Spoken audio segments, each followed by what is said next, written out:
اللي ما جربش الوصفة دي خسران كتير جدا. هاتي قطعتين جبنة قريش، انزلي عليهم بمعلقتين عسل اسود كبار ومعلقتين كبار من السمسم، وهتملي البيت خير. والله هتملي البيت خير. مفيش بيت ابدا بيستغنى عن الوصفة دي.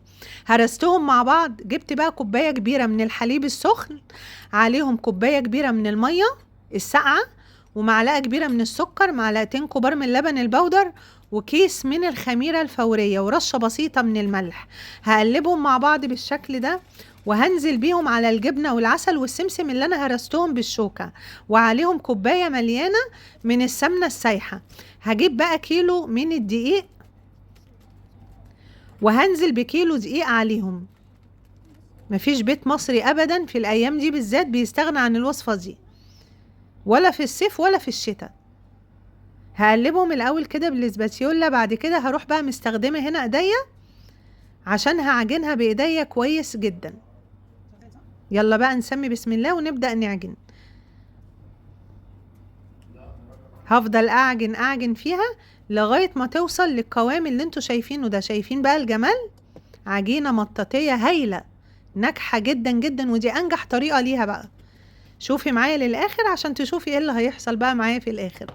يلا نغطيها ونسيبها تخمر في مكان دافي، او ممكن تشغلي الفرن 5 دقايق وتدفيها. دقيقتين 3 تدفيها يا دوب، بس الفرن تدفى. دخليها جواها هتخمر معاكي بسرعة. شايفة بقى العجينة تضاعف حجمها. جبت الصاج بتاعي هدهنه بالزيت، وهعمل كور زي ما انتوا شايفين كده. هشكلها كور وهرصها كده جنب بعض اهو. شايفين؟ طبعا دلوقتي انتوا شايفيني فرحانة ومبسوطة جدا جدا بالوصفة، لان بصراحة دي انجح طريقة ليها، والمقادير مظبوطة يا جماعة على الشعرة. بس حصل معايا بقى موقف في الاخر بجد زعلني جدا، بس الحمد لله، قدر الله ما شاء فعل. الحمد لله. بس انا ما كانش ينفع ابدا ما انزلكوش الفيديو ده.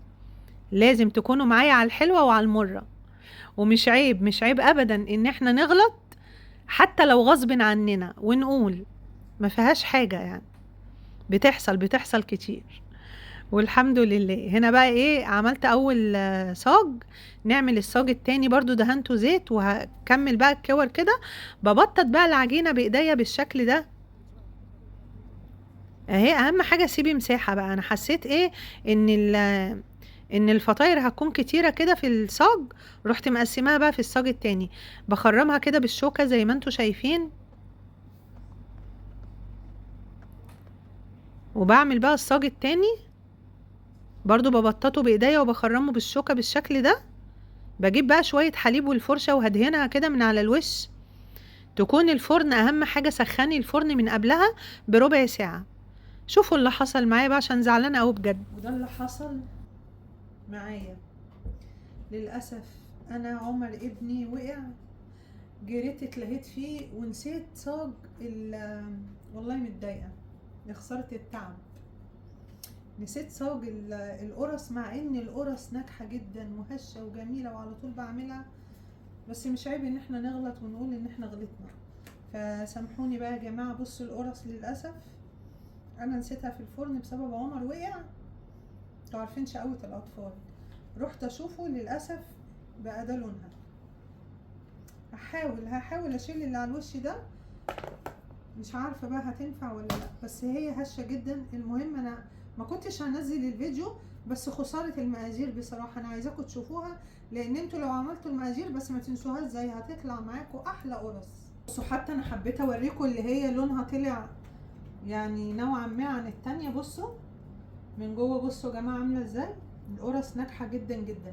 فياريت تجربوا الطريقة دي، وتركة الجبنة القريش والعسل بجد فارقة في طعمها قوي، رهيبة.